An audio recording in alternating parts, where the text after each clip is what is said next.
कि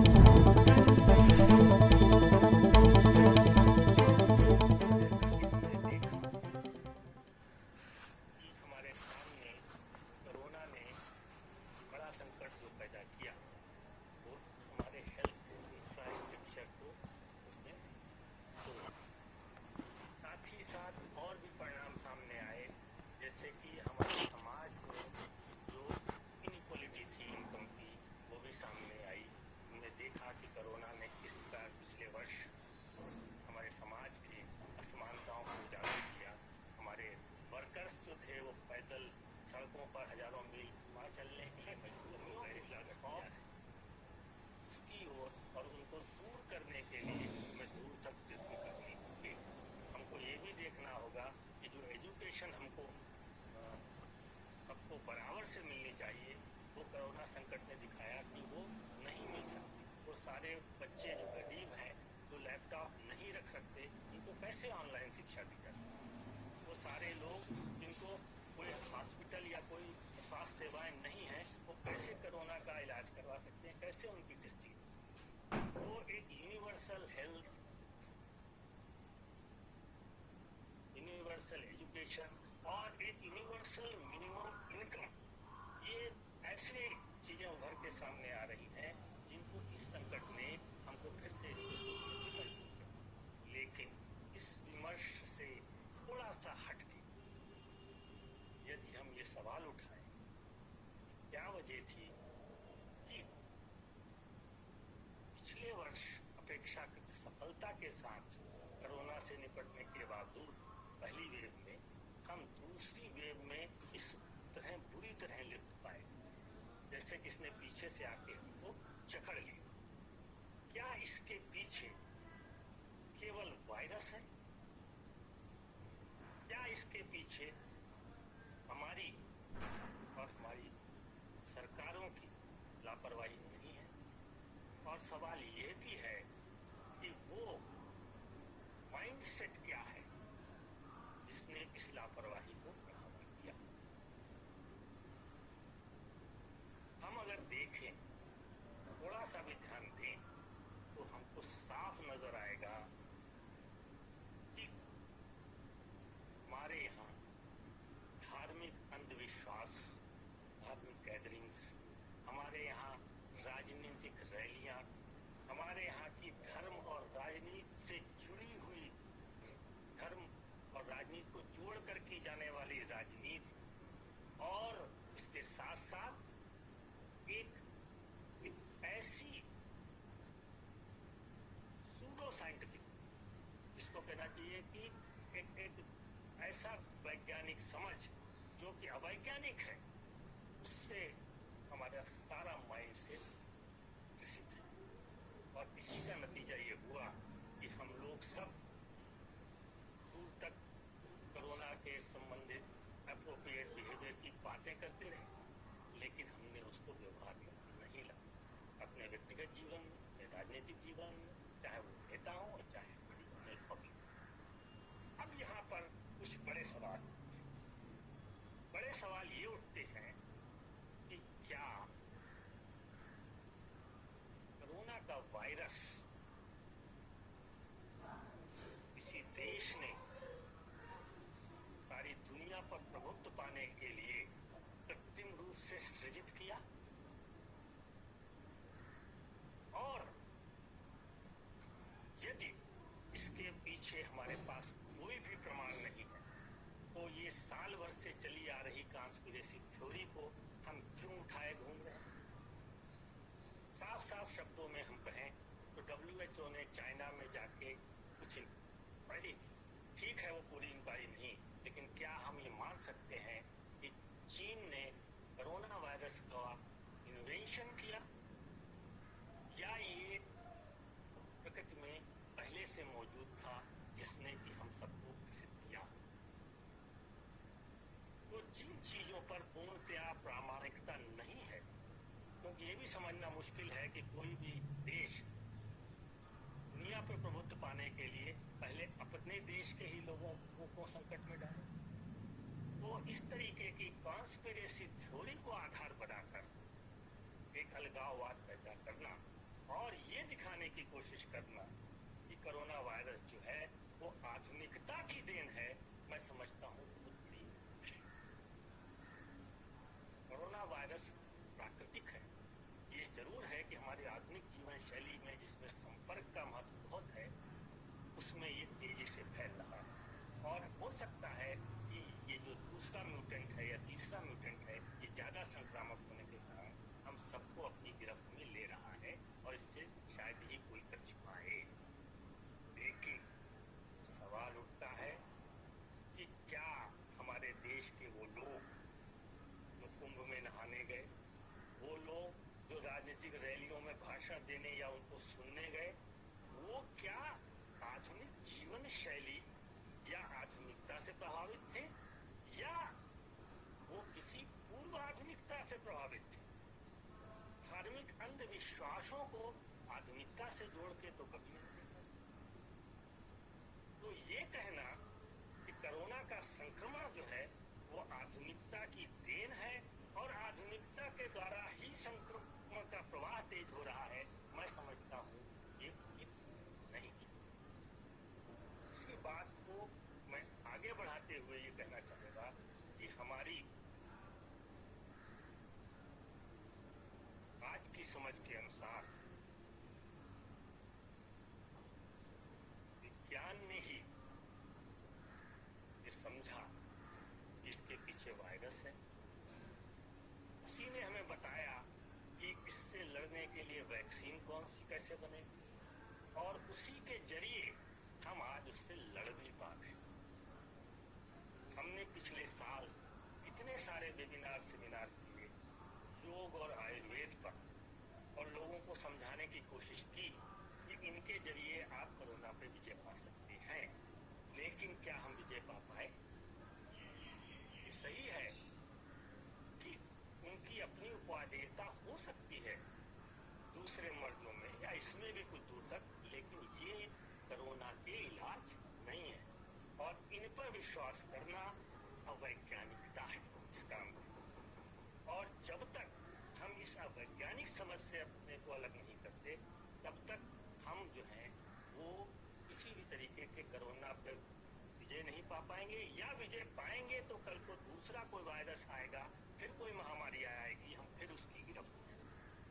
तो जरूरी इस बात की जरूरत है कि हम ये समझें कि विज्ञान क्या है, विज्ञान का आधुनिकता से क्या संबंध है, वैज्ञानिक आधुनिकता ने हमारे ऊपर क्या दिया है और क्या हमारे से लिया है, वैज्ञानिक दृष्टिकोण क्या है और क्यों उसको अपने जीवन में अपनाना जरूरी है।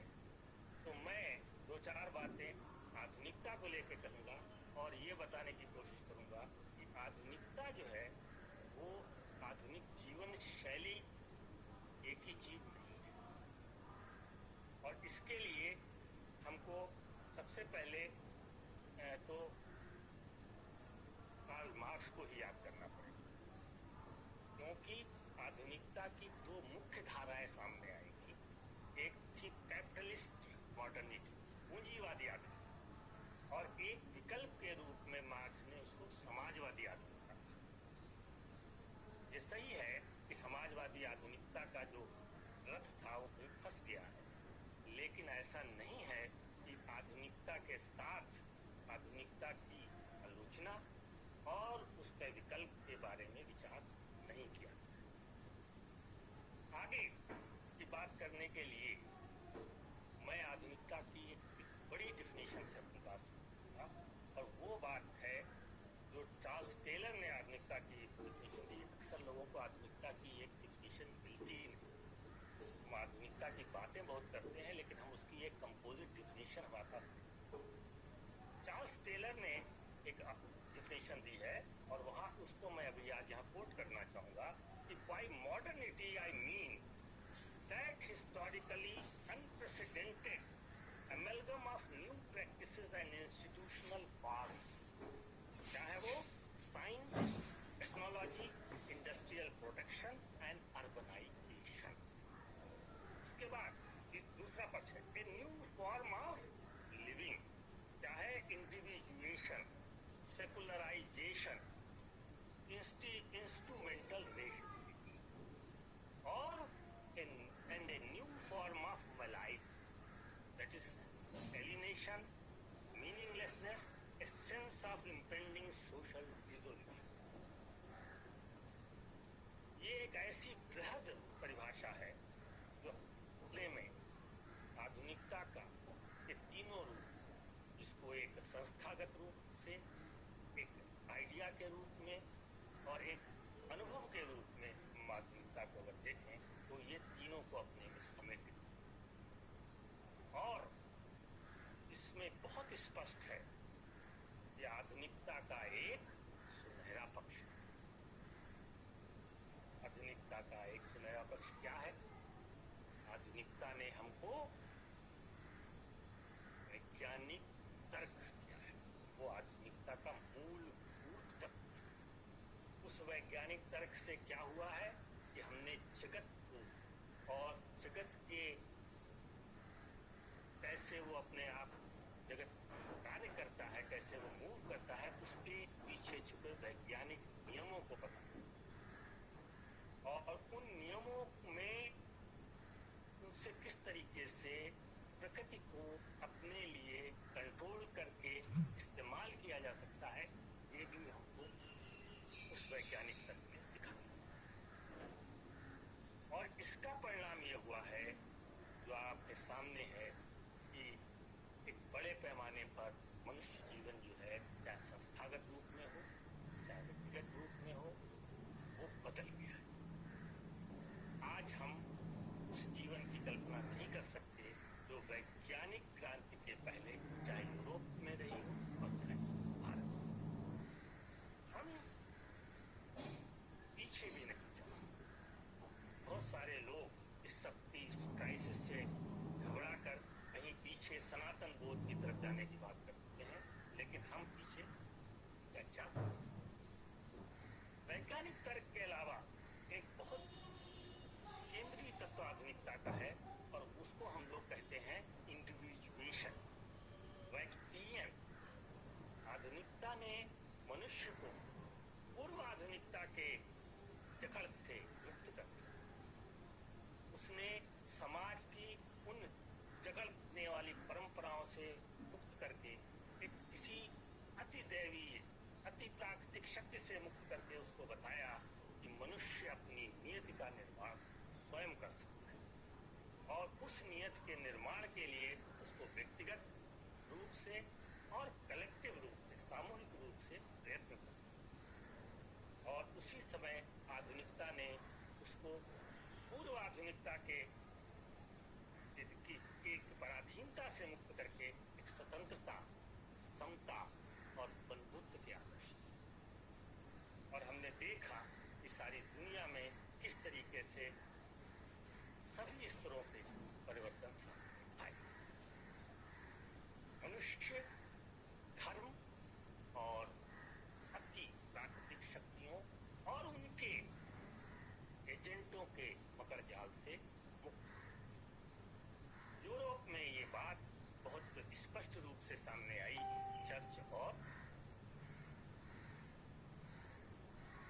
स्टेट के लड़ाई के रूप में, और लड़ाई में कहते हैं कि स्टेट ही जीती, और एक सेकुलराइजेशन का दौर सामने आया, अर्बनाइजेशन का दौर सामने आया, इंडस्ट्रियलाइजेशन का दौर सामने आया, और उसके साथ साथ लोगों के लिए, सभी के लिए गरीबी, दरिद्रता, बीमारी से मुक्त होकर अपने जीवन के पोटेंशियल को रियलाइज करने का एक अवसर था, या उसकी संभावना दिखाई। अब सवाल उठता है, क्या आधुनिकता इतनी ही है? आधुनिकता का एक नहीं, कई कड़वे पहलू, कुछ अंधेरे पक्ष भी थे। सबसे पहले तो मार्क्स ने ही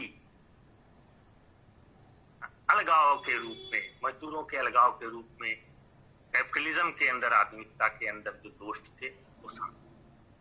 वेबर ने हमारे सामने ये भी रखा कि किस तरीके से ये ब्यूरोक्रेसी में बदल जाती है इंस्ट्रूमेंटल रेशनलिटी, और रेशनलिज्म किस तरीके से मनुष्य को डिसएम्बेडेड करके अपने से एक तरीके से मीनिंगलेसनेस, एक डिसएम्बेडेडनेस में डाल।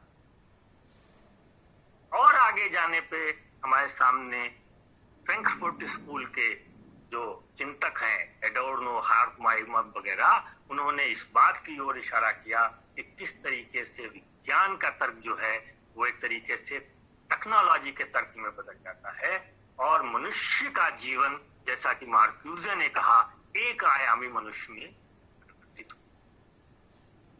और उसका परिणाम हम अपने यहाँ देख रहे हैं कि हम, हमारे बच्चे, हम लोग सब केवल और केवल एक टेक्नोलॉजिकल रेशनैलिटी में फंसते जा रहे हैं, और इस यांत्रिक तर्क से प्राप्त हुए भोक्ता संस्कृति के मकड़जाल में बिनते जा रहे हैं। तो इसकी ओर मार्क्स ने अपने कम्युनिस्ट मैनिफेस्टो तक में इशारा किया था कि आधुनिकता के अगले स्वरूप में, अति आधुनिकता में, अति पूंजीवादी दौर में क्या होगा कि एवरीथिंग विल मेल्ट अवे, सभी चीजों का वस्तुकरण हो जाएगा, मनुष्य मनुष्य के संबंधों का वस्तुकरण हो जाएगा, और ये इंस्ट्रूमेंटल कैपिटलिस्ट रेशनलिटी जो है वो मनुष्य को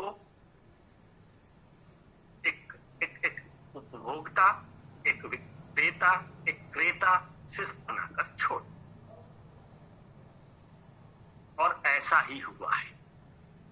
आज हम जिस ग्लोबलाइज्ड मॉडर्निटी की बात करते हैं वो मॉडर्निटी का अत्याधुनिक संस्करण है, जिसमें समय और स्थान की दूरियां कम हो, और हम उस पूरी की पूरी जो लाभ पर आधारित, जो अपने वर्चस्व पे आधारित जो एक पूंजीवादी आर्थिक व्यवस्था है, उसके चंगुल में फंस चुके हैं।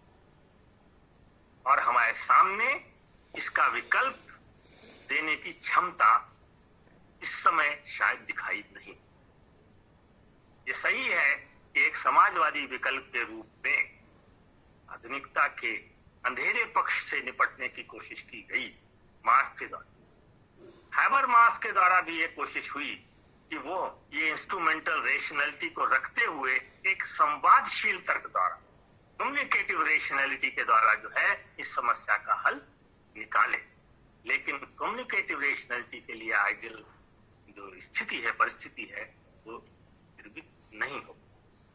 तो इसलिए हम आधुनिकता के एक भंवर में पड़े रहते हैं, और जिसको कहते हैं कि हम उसको छोड़ भी नहीं सकते और पूरी तरह अपना भी नहीं। और ये संकट हमारे सामने है। कुछ लोगों ने, आज के कुछ चिंतकों ने ये बात करने की कोशिश की है कि ये मौका है कि हम इस पे विचार करें और ये सोचें कि क्या एक बार पुनः हमको इस व्यवस्था से मुक्त पाने के लिए ऐसी वैकल्पिक व्यवस्था का निर्माण करना चाहिए जिसमें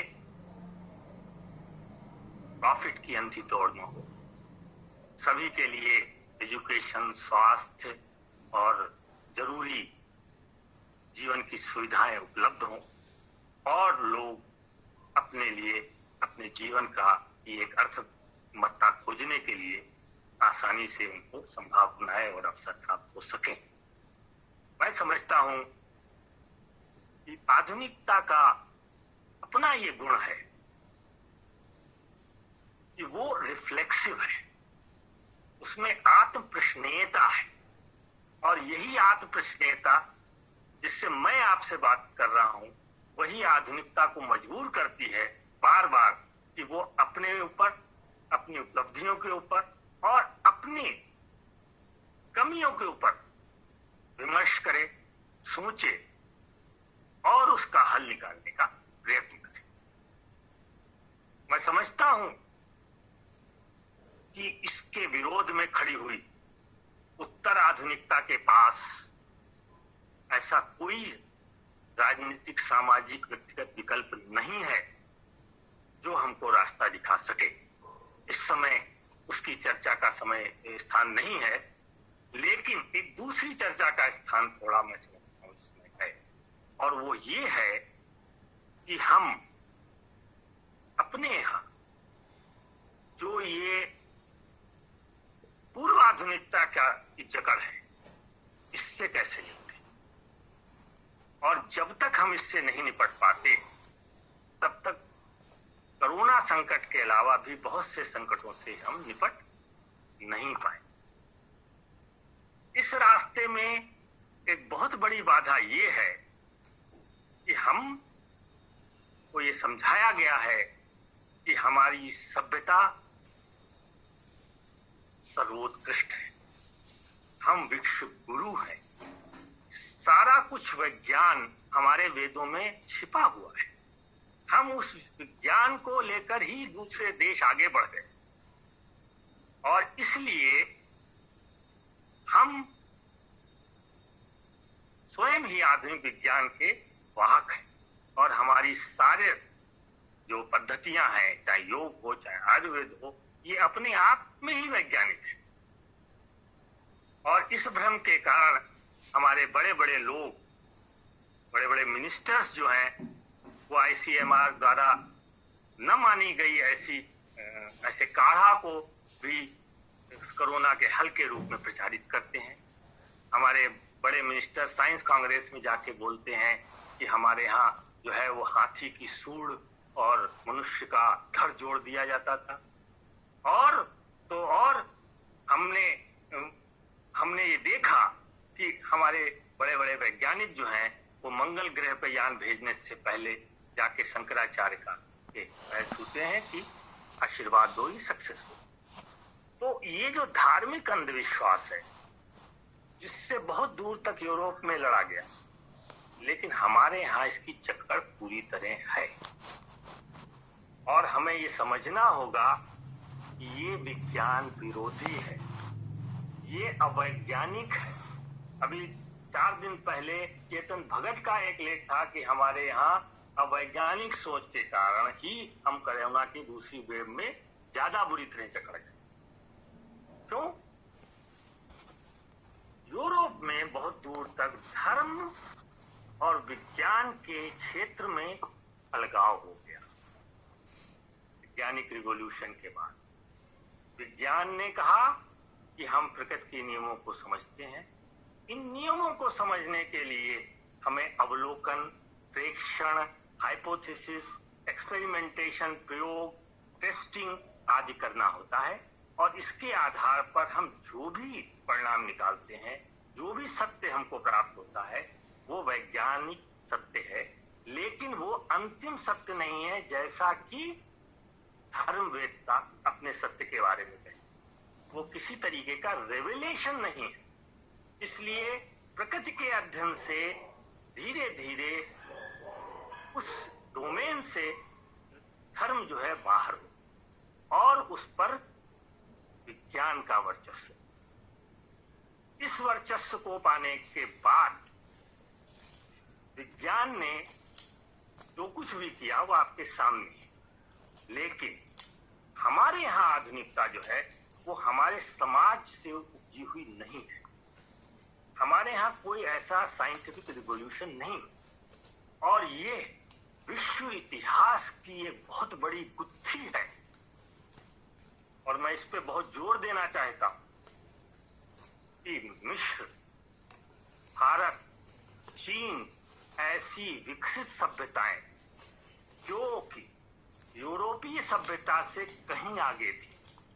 15वीं शताब्दी तक भारत दुनिया की GDP का 25% देता था। इन सभ्यताओं में वैज्ञानिक क्रांति नहीं हुई।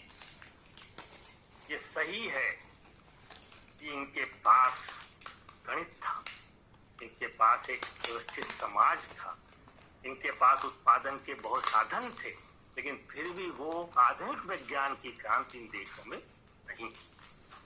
वो क्रांति हुई यूरोप, और उसके लिए बहुत सारे ऐतिहासिक तत्व जिम्मेदार हैं, उसकी यहाँ चर्चा नहीं करूंगा।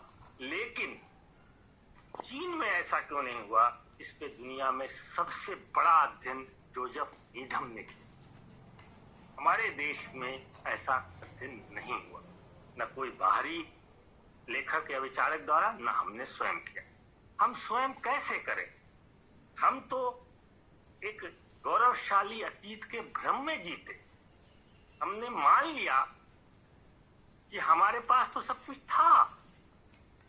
हमने ये मान लिया कि सारा विज्ञान, हमारा वेद तो विज्ञान ही है। वेदों में विज्ञान नहीं, योग में विज्ञान नहीं, ये स्वयं में विज्ञान है। और साथ ही साथ हमने मोक्ष को अपना आदर्श बनाया, जिसका व्यवहारिक जगत से बहुत सीधा रिश्ता नहीं है। साथ ही साथ हमने अपने यहाँ एक जाति व्यवस्था को जन्म दिया, और जाति व्यवस्था ने क्या किया कि जो शरीर के द्वारा किया गया श्रम था और जो मानसिक रूप से किया जाने वाला श्रम था, वो अलग अलग वर्गों द्वारा किए गए श्रम। वो पंडित जी जो जो पूरी तरीके से गणितज्ञ हो सकते थे, जो बहुत दूर तक गणना करके हमको चांद सितारों के बारे में बता सकते थे, वो किसी तरीके का प्रयोगात्मक कार्य नहीं कर सकते। उस कार्य के लिए, प्रयोगात्मक कार्य के लिए, हाथ का कार्य के लिए शूद्रों की जरूरत थी, और शूद्रों को ज्ञान का अधिकार, महिलाओं को वो ज्ञान का अधिकार नहीं था। तो नतीजा क्या हुआ कि दोनों के बीच में क्लीवेज पैदा, और उस दूरी की वजह से आधुनिक विज्ञान की नींव यहां नहीं पड़ पाती।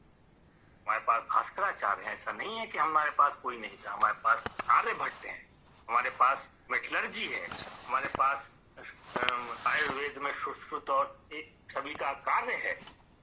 ऐसा नहीं है कि हम एक बड़ा सिविलाइजेशन में कुछ होता नहीं है, उसका एक मेडिसिनल सिस्टम होता है, लेकिन हम आधुनिक विज्ञान को जन्म नहीं दे सकते। दोनों में अंतर है।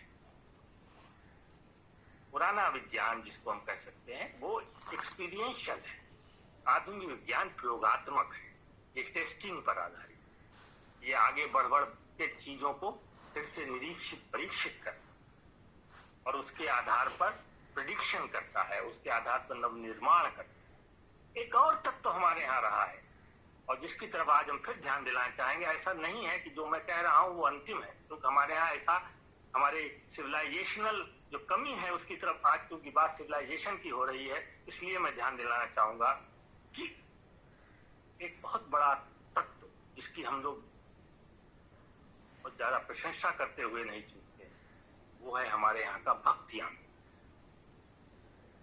हो सकता है सामाजिक सांस्कृतिक रूप से एक गुलाम देश में भक्ति आंदोलन की एक पॉजिटिव भूमिका रही, लेकिन इसी भक्ति आंदोलन ने इस तरीके की एक अंधश्रद्धा को जन्म, और हम चारों तरफ आज भी उसका इतना प्रभाव देखते हैं कि उस अंधश्रद्धा से ग्रसित लोग ये मानने को तैयार ही नहीं होते हैं कि कोरोना भी कोई चीज है या उसको नुकसान पहुंचा सकता। तो ये अंधश्रद्धा का जो तत्व है, जो हमको धर्मों से चलता चला आया है, उसको कभी भी हमारे यहाँ चेक करने का मौका नहीं मिला। क्यों? क्योंकि हमारे यहाँ आधुनिकता जो है वो औपनिवेशिकता की पीठ पर चढ़ गया।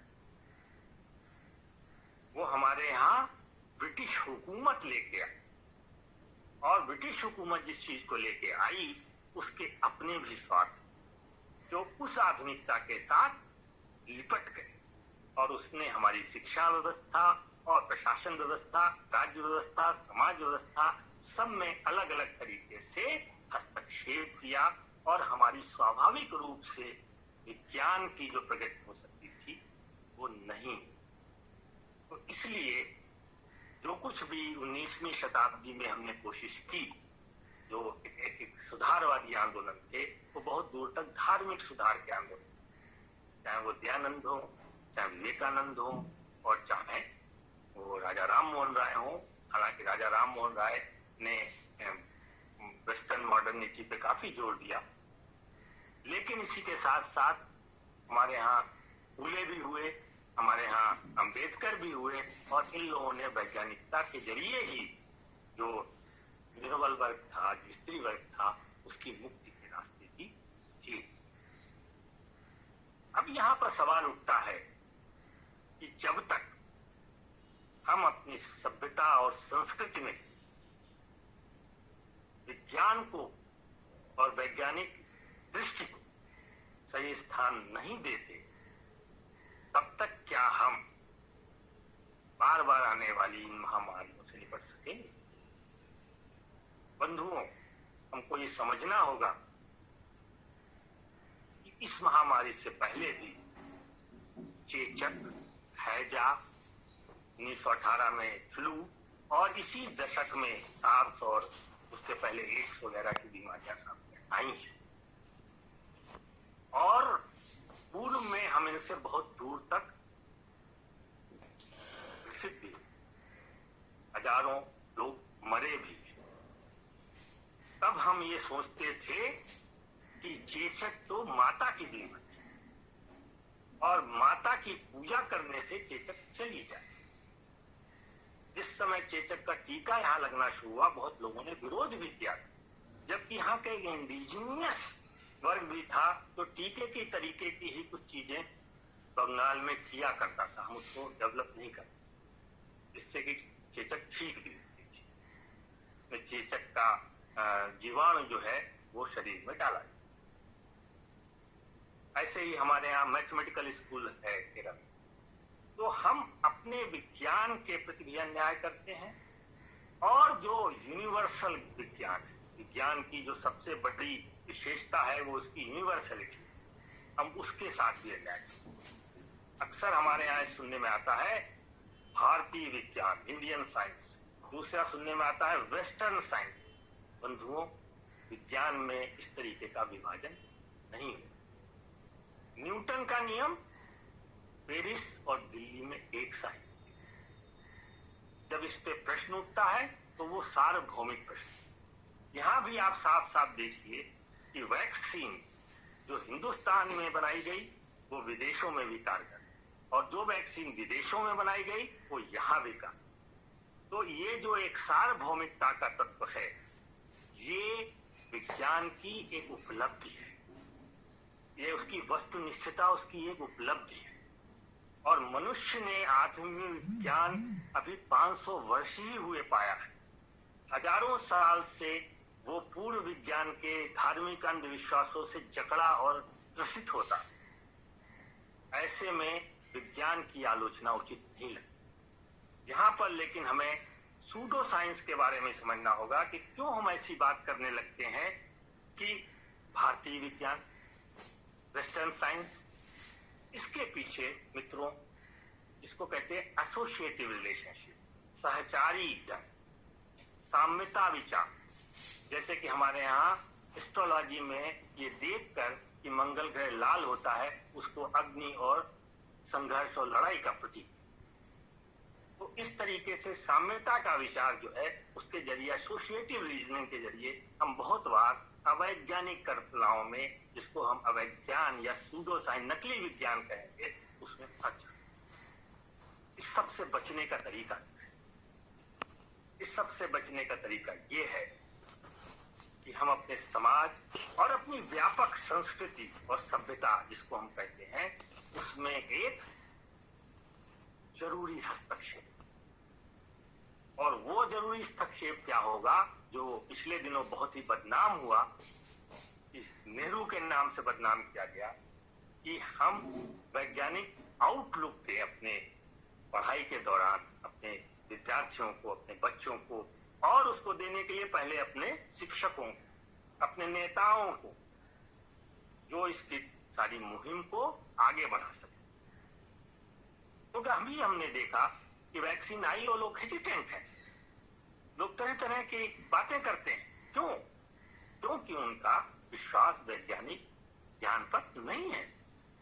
तो वो वैज्ञानिक ज्ञान पर विश्वास किसी पूजा पाठ से नहीं पैदा होगा, वो तो तभी पैदा होगा जब हम शिक्षा में उसको लाकर उसका प्रभाव देंगे, उसको पढ़ाएंगे। जब लोगों को ये समझ में आएगा कि किसी ग्रंथ किसी व्यक्ति की कही हुई बात अंतिम नहीं होती। हमको बात को जांचना होगा, परखना होगा, अनुभव और परीक्षण और प्रयोगों द्वारा परीक्षण करना होगा, और उसके बाद भी जो ज्ञान प्राप्त होगा वो अंतिम नहीं होगा। उस ज्ञान के ऊपर जब दूसरे लोग अपने प्रयोगों द्वारा उसको सत्यापित कर पाएंगे तो तब वो वैज्ञानिक ज्ञान होगा, और वो भी कोई एब्सोल्यूट ट्रुथ नहीं होगा। आज का वैज्ञानिक ज्ञान कल बदला भी जाए। अक्सर विज्ञान की परिभाषा ही लोग गलत करते हैं, कहते हैं ये एक व्यवस्थित ज्ञान है। बंधुओं, ये ऐसा सही नहीं है। ज्ञान एक सत्यापित ज्ञान है, और वो भी एक ऐतिहासिक समय में, और वो भी वैज्ञानिकों की अपनी कम्युनिटी के बीच। तो जब तक हम इस तरीके का एक इंटरवेंशन नहीं करते तब तक हमारी सभ्यता, हमारी संस्कृति अवैज्ञानिक रहेगी, और हम कोरोना ऐसे संकट से ठीक से निपट नहीं पाए। ज्यादा बातें मैं नहीं कर सकता, लेकिन यहाँ पर थोड़ा सा मैं डाइवर्जन लूंगा और मैं थोड़ी बात टेक्नोलॉजी की भी करूंगा। अक्सर लोग विज्ञान को आधुनिक जीवन शैली से ही जोड़ लेते हैं, आधुनिकता को भी आधुनिक जीवन शैली से जोड़ते हैं, और साथ में तकनीक को भी के लिए भी विज्ञान को कटघरे में खड़ा करते हैं, और ये कहते हैं कि टेक्नोलॉजी ही विज्ञान है। बंधुओं, टेक्नोलॉजी और विज्ञान में अंतर होता है। वैज्ञानिक ज्ञान एक और यूनिवर्सल होता है, उसी ज्ञान पर आधारित कई तरीके की टेक्नोलॉजी हो सकती है। जैसा कि आपने देखा कि वायरस एक है, वायरस का स्ट्रक्चर एक है, लेकिन उस पर लड़ने के लिए जो वैक्सीन है, जिसको हम मेडिकल टेक्नोलॉजी कहें, वो अलग अलग है। टेक्नोलॉजी कोई वैल्यू न्यूट्रल नहीं है। टेक्नोलॉजी के अंदर जो लोग उस ज्ञान का, वैज्ञानिक ज्ञान का उपयोग करते हैं, जो लोग उस वैज्ञानिक ज्ञान का इस्तेमाल करते हैं, और विश्व स्तर पर जो लोग उसको अपने प्रॉफिट के लिए इस्तेमाल करते हैं, टेक्नोलॉजी उस सबसे प्रभावित होती है। और उसी का नतीजा आज हमारे सामने एक बड़े पर्यावरणीय संकट के रूप में सामने, और उससे निपटने के लिए बहुत जरूरी है कि हम टेक्नोलॉजी के स्वरूप को, तकनीक के स्वरूप को समझें। कोई भी समाज बिना तकनीक के नहीं हो। उसकी कुछ बुराइयां भी हैं। हाइडेगर ने बहुत दूर तक उन बुराइयों की चर्चा की है। महात्मा गांधी का भी उदाहरण बार बार दिया जाता है। लेकिन टेक्नोलॉजी विहीन समाज की कल्पना आज हम नहीं कर सकते।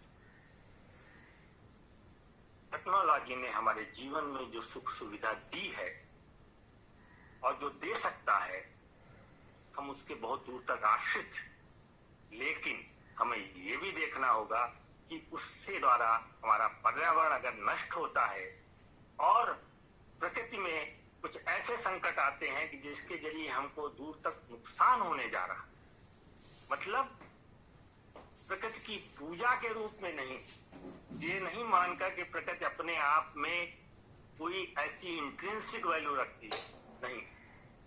प्रकृति हमको बहुत कुछ देती है, बहुत कुछ खतरे भी पैदा करती है। बाढ़ भी है, वायरस भी है, बीमारी भी है, प्रकृति से सब मिलता है, और प्रकृति से बहुत सुंदर सुंदर चीजें भी मिलती हैं। हमको अनाज भी मिलता है, हमको सौंदर्य भी मिलता है। तो प्रकृति का जो ये दोहरा स्वरूप है, ये हमको मजबूर करता है कि हम अपनी जो प्राकृतिक के ऊपर, प्रकृति के ऊपर जो कंट्रोल करने की जो ताकत हमको विज्ञान ने दी है, उसका बहुत समझदारी से इस्तेमाल। और उसके लिए जरूरी है कि हम टेक्नोलॉजी को समझें, उसके स्वरूप को समझें, ये भी समझें कि वो प्रकृति के साथ क्या खेल करती है, और ये भी समझें कि उसको लेके हमारे यहाँ के वर्चस्वशाली वर्ग हमारे अन्य लोगों के साथ क्या करते। मैं कई बार लोगों से पूछता हूँ कि पर्यावरण की नाश के लिए क्या व्यक्तिगत रूप से हम जिम्मेदार? या वो जिम्मेदार हैं जिनको बड़े बड़े ठेके मिलते हैं, जिनको बड़े बड़ी परियोजनाएं मिलती हैं, वो बड़े बड़े राष्ट्र जो उनका उस ज्ञान का उपयोग अपने हित में करते हैं। आपको याद होगा 2 बड़े उदाहरण हैं विश्व के इतिहास में। एक उदाहरण ये है कि दूसरी विश्व युद्ध के समय जो है रूजवेल्ट ने वैज्ञानिकों को बुला के कहा था कि अब आप, और उनसे वैज्ञानिकों ने भी कहा था कि विश्व संकट में है, आप एटॉमिक बम का निर्माण कीजिए, और एटॉमिक बम का निर्माण किया गया। कोई एक व्यक्तिगत साइंटिस्ट के बस का नहीं था, और बहुत सारे वैज्ञानिक उसके बनने के बाद छोड़ के उसको चले गए। उसी तरीके का उदाहरण जो है वो अभी जब रूस ने एक स्पुतनिक छोड़ दिया था, तो अमेरिका के राष्ट्रपति ने वैज्ञानिकों को बुला के ये तय किया था कि अब हमको भी कुछ ऐसा बना के चंद्रमा पर मनुष्य को उतारना होगा जिससे कि हमारी जो वर्चस्व है कायम रख सके। तो एक पूंजीवादी विश्व में रहते हुए जब तक हम उसके अंतर विरोधों को नहीं समझते, उससे लड़ने की एक सामाजिक ताकत नहीं पैदा कर पाते, जब तक हम उससे एक वैकल्पिक समाज बनाने की मुहिम में शामिल नहीं हो पाते, तब तक ये उम्मीद करना कि केवल प्रकृति के बारे में हम अपना बदल कर ये सोचकर कि ये प्रकृति तो बहुत ही पूज्य वस्तु है, जैसा कि डीप इकोलॉजी वाले सोचते हैं, हम बात नहीं पा पाए। हम पीपल और बबूल की पूजा कर सकते हैं, लेकिन पीपल बबूल को काटे जाने से नहीं रोक सकते। अगर वो रास्ते में आता है, किसी बांध की योजना में आता है, तो हमको उस सारी विकास की परियोजना पर निश्चय ही विचार करना कि हमारा मॉडल जो है वो ग्लोबलाइज्ड कैपिटलिज्म का मॉडल है, और निश्चय ही उसमें हस्तक्षेप की जरूरत है। वो भले ही कोरोना पैदा करता हो या न पैदा करता, जैसा कि हम समझ पा रहे हैं कि ये प्राकृतिक वायरस है, लेकिन अगर कल को ये पता चले कि प्राकृतिक वायरस नहीं था, तो भी तो ये वर्चस्वशाली सत्ता को ही बढ़ाने का माध्यम है। तो फिर उससे भी लड़ने के लिए हमको कलेक्टिवली सामने तो आना ही हो। तो इसलिए एक वैकल्पिक विश्व की बात करना हमेशा ही महत्वपूर्ण है। ये हो सकता है कि हम मार्क्स के जो वैकल्पिक विश्व की परियोजना है, जो स्वप्न है, जो एक नए सिविलाइजेशन का स्वप्न है गांधी का, उससे सहमत न हो।